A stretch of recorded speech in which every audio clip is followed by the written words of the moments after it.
Well, I advocate now for the abolishment of the political parties. Turn them into political action committees, and there should be no party designation on any ballot you vote on. There should just be a name. Notice how they always have the party under the name. That way, it's simple. People can go in and say, well, I'm a Republican, so they just pull the lever for our Republicans.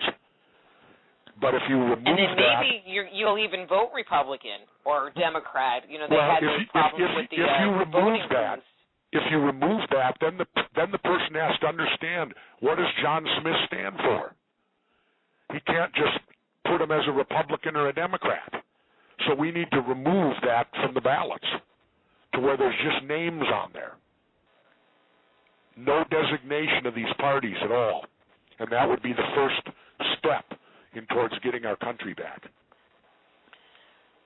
Jesse, or Governor, I've been asked this question when I found out you were coming on the show. Okay. I've had a number of people ask me this question. I've debated on whether I'm going to ask you it or not. But since we're talking about and now you have the courage to ask stuff, well, no, it was kind of like, so I'm going to ask anyway. All right. The question that I've been asked most often is, are you going to run for president of the United States? Because there are a lot of people that would support you in running for president. Well, I understand that. I realize there's a grassroots movement going on right now I've been made aware of through my son, that they want me to run for president in 2012. I will tell you this. At this point in time, I have no intention of doing that. But I've also learned after 59 years that you never say never, because I've learned that times can change, situations can change. Maybe they'll make me so angry that I'll do it. I don't know. But I have no intention to right now. I've already given 14 years of my life to the public, 6 years in the Navy, 4 years as mayor, 4 years as governor.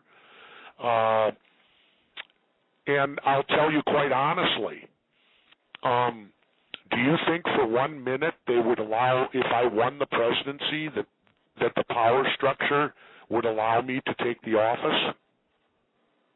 Not really. What do you think would happen to me? Let's see. Your car would fly off a cliff somewhere. You'd maybe get a fast-acting cancer. You'd have a toaster fall in the tub with you. Or there could be another one. Or there could be another one of those lone nuts out there. Yeah. Notice that all assassinations in this country are by lone nuts. We've never had anyone talk to anyone else prior to an assassination. There are lone nuts. With you releasing these books, your 63 documents the government doesn't want you to read, and then your last book, American Conspiracies, tied with the Conspiracy Theory TV show. Yeah. Has there been anything weird that's happened? I mean, have you had any experiences that you would consider a conspiracy theory of your own? No, not really. Many people have asked me, don't I fear for my life? You know, or that I fear because of what I'm questioning and what I'm shining light on. And I've always responded to that, well, I don't have to have any fear unless it's true, right? Yeah, true. I mean, if it's all conspiracy theories and if it's all baloney, like the government will have you believe, or a lot of the mainstream media will have you, you know, if you question anything that the government says is the story, you're considered a nutcase. Well, I don't think they would attack me personally, but I think certainly they'll attack my credibility. You know, they can assassinate you that way too. And that would probably be the mechanism they would attempt to use on me, is that, or maybe they'll say he's killed his own credibility because he questions 9/11 and doesn't believe it.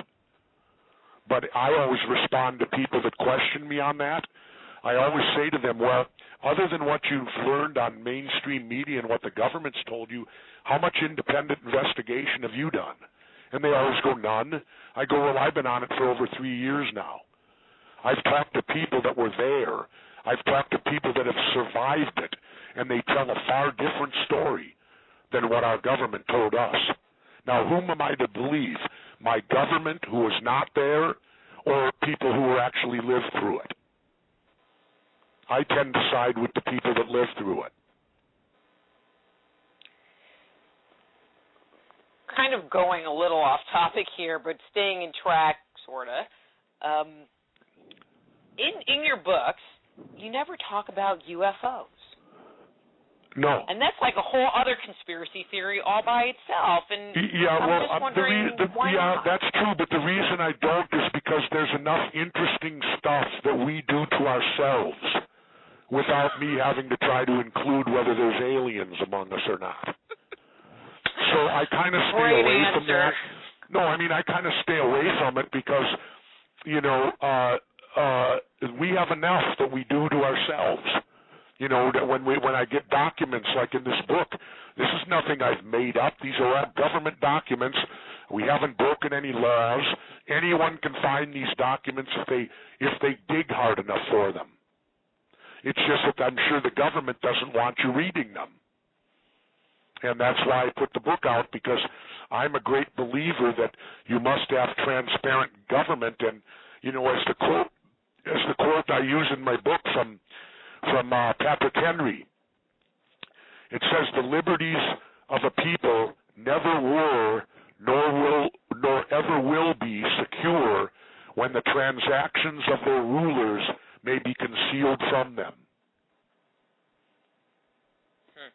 And unfortunately, the Obama administration has been worse than the Bush. Did you know right now that the United States government every year labels 16 million documents top secret? As opposed to? Well, 16 million? That, in essence, is probably every document they put out. So we, as the people, and here's the bottom line, Doctor, they're doing all this with my tax-paying money. I have every right to know as a taxpayer how they spend my money.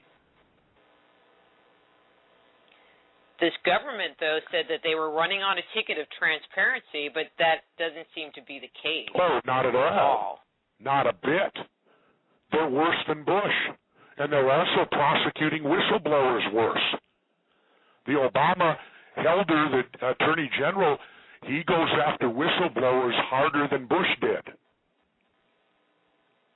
If you blow the whistle on these guys, boy, they nail you. And excuse me, that's, you know, nobody blows a whistle unless something's wrong. And that brings me to the topic of WikiLeaks. Yep. Why does the government have so much heartburn about that site? I mean, the people at WikiLeaks weren't the ones that were hiding the information. They weren't the ones that were stealing the information. So why are they so hell-bent on going after the messenger or the poster? That's precisely it. Kill the messenger, not the message. That WikiLeaks would have nothing if they hadn't written the stuff, right? Right. I mean, they're just posting. But they're not going to blame themselves. So they're the scapegoat.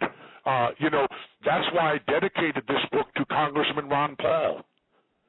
I did that because not only do I know him, but I said to Congressman Ron Paul, the only federal elected official who will stand up for America on the congressional floor.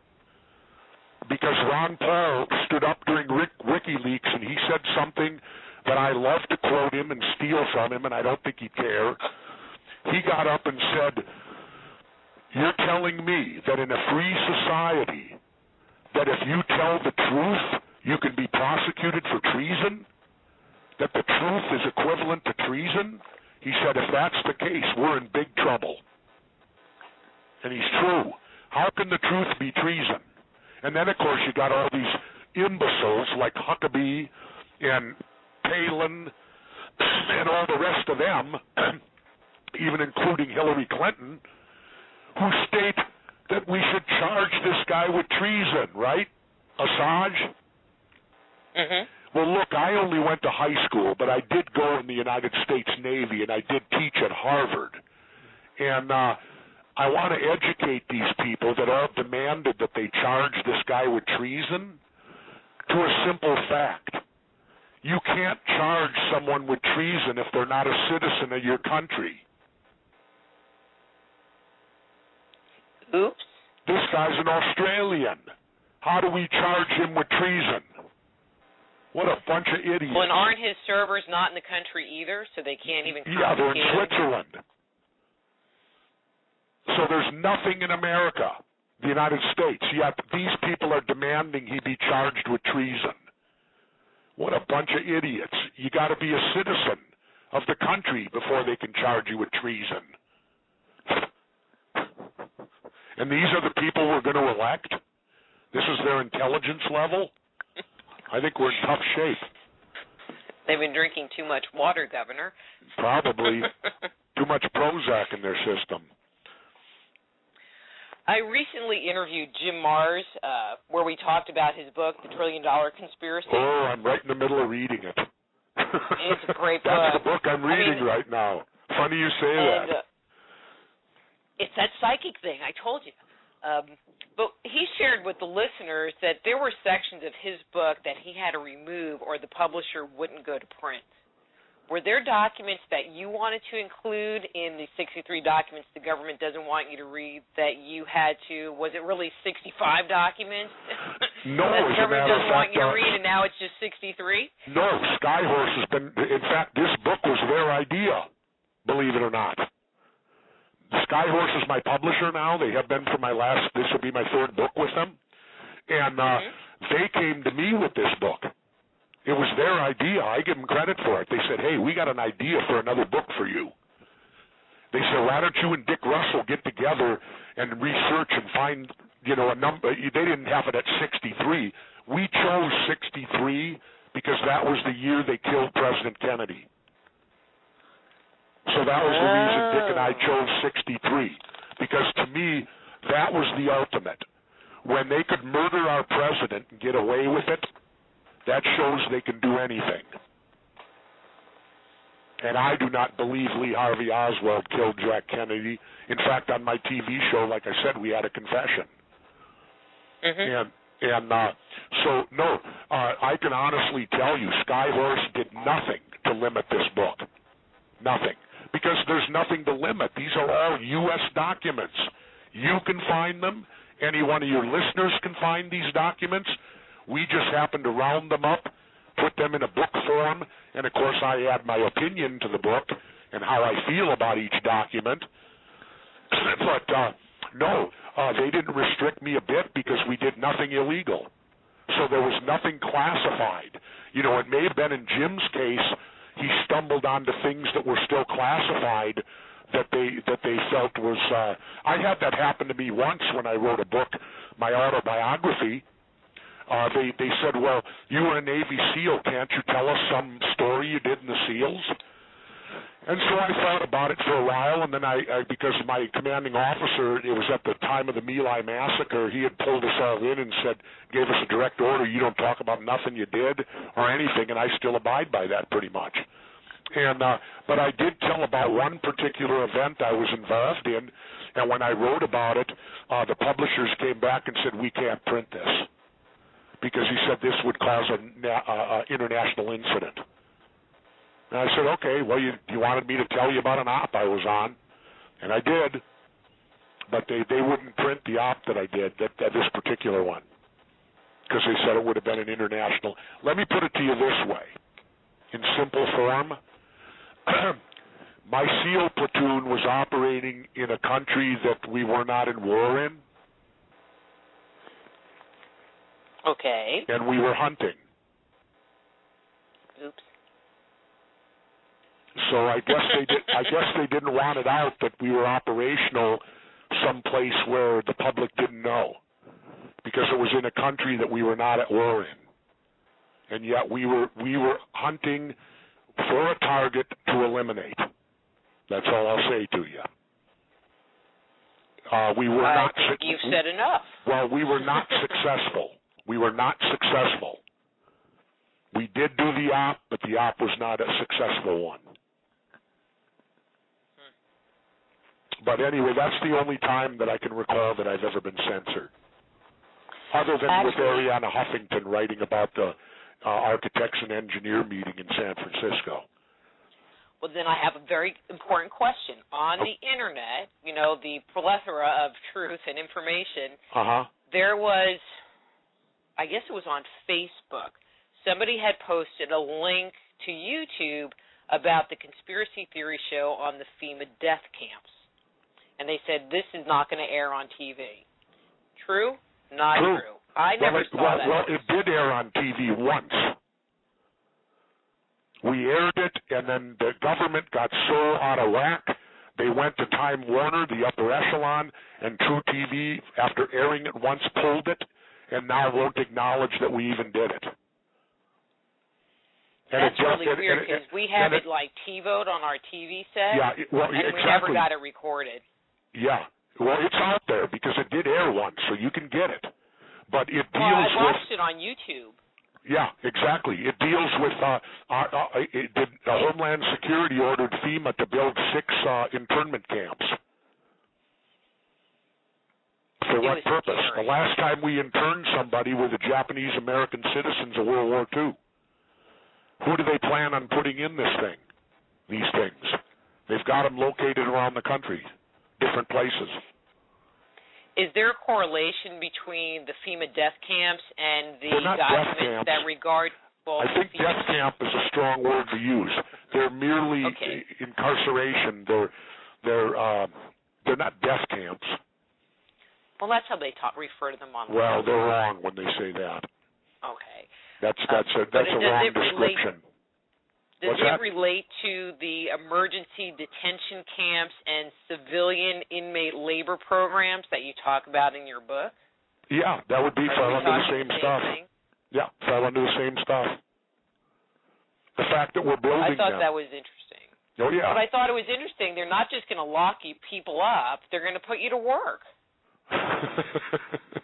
I'm like, skip that. I want to just sit in my little cell and read a book and go do woodworking. The scary part of this book is that you could substitute the word Nazi for United States, and it works.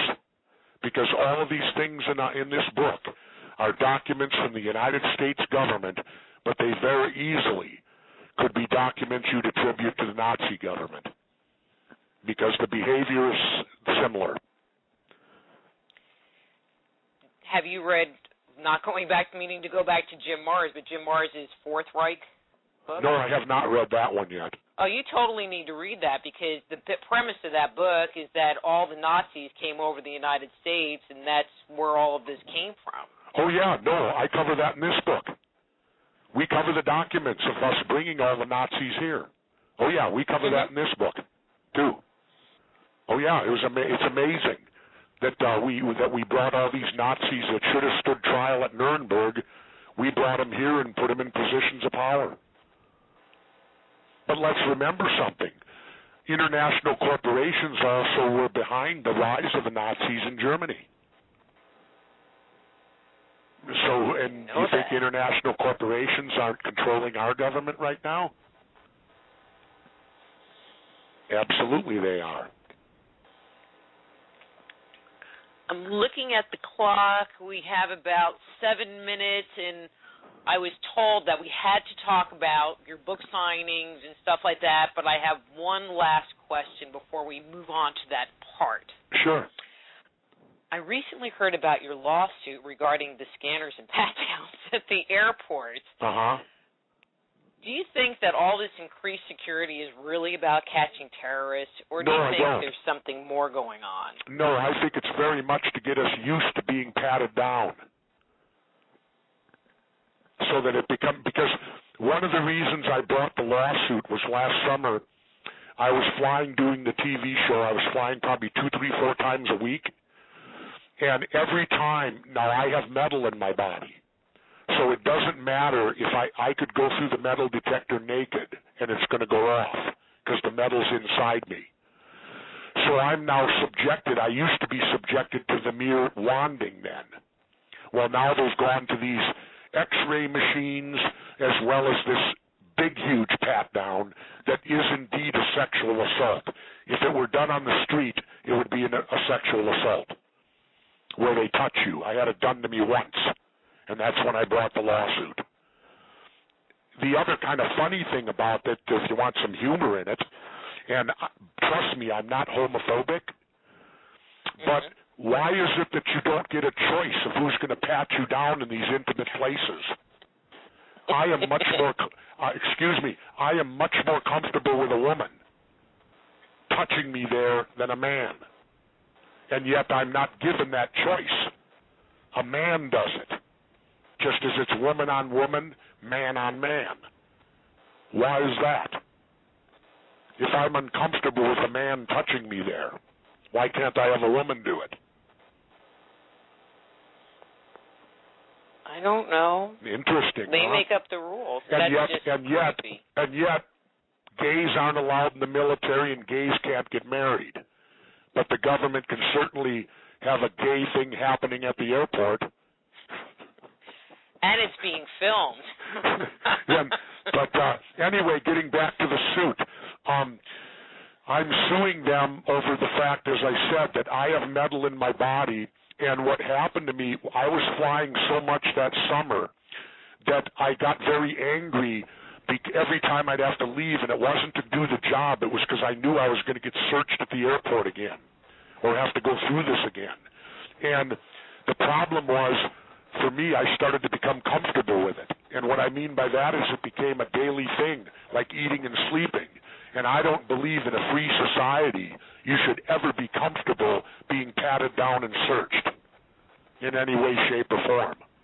And so when they went to this extended search, or the microwave, as I call it, the X-ray machine, which they can't tell me if I'm flying 4 times a week and I'm subjected to go into that thing 4 times a week for a year, they're going to tell me that's safe?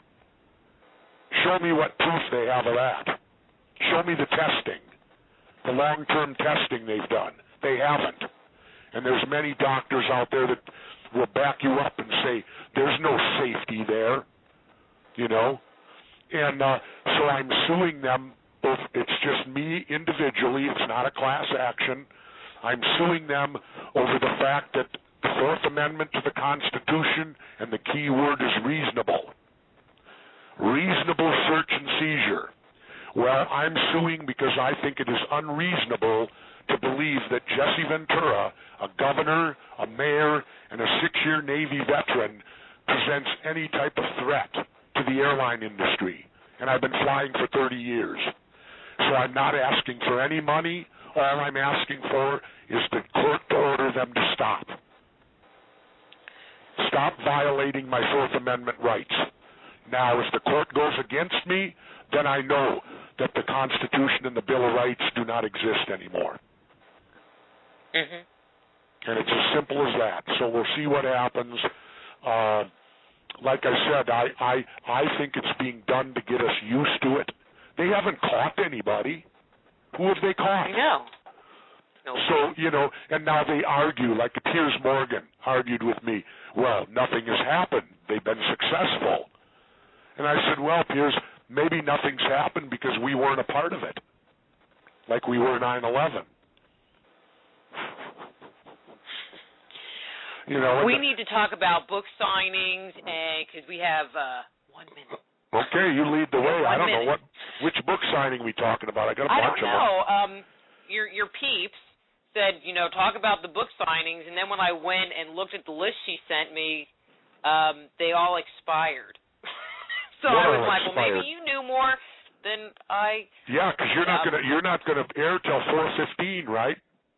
Right. Yeah, I'll be done with that book. I'll be back in Mexico by then, so we don't have to talk about no book signings. That. Yay. I'll Okay, be back but your in book's Mexico. available on Amazon. Oh, sure. All your books, I would assume. Yep, the book will be available on Amazon, and you can go to Borders or wherever. I think even Kmart and Walmart and all them are going to carry this one. So cool. it's going to be all over the place. It should be no problem for listeners to be able to go buy it, and I encourage them to do so. You know, like I said, I didn't write this book for money. You know, I wrote this book because I think that somebody's got to provide a wake-up call. Let me say this. This winter I do a lot of reading when I go to Mexico. I read 17, 18 books when I'm down there.